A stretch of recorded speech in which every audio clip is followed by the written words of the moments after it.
Суроварскиот оган од познатата штипска населба Железничка утре повторно ќе биде голем.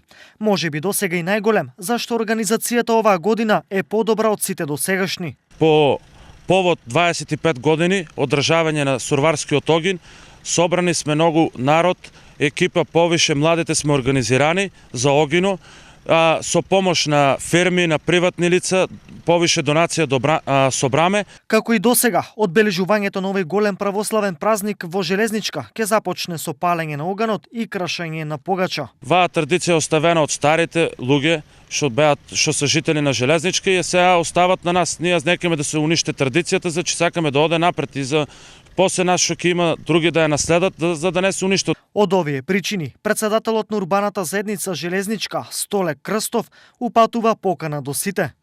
Урбаната заедница на Железничка ќе го одбележи празникот Василица со палење на оган и кршење на погача на 13 во недела со почеток во 19 часот на добро позната локација во кругот на Железничката станица. Ги покануваме граѓаните на општина Штип да присуствуваат на оваа традиционална манифестација. Инаку, одбележувањето на Василица во населбата Железничка е едно од најорганизираните и најголемите во државата. Интенција на организаторите е тоа да се шири и во близок период, да прерасне во традиционално културна манифестација.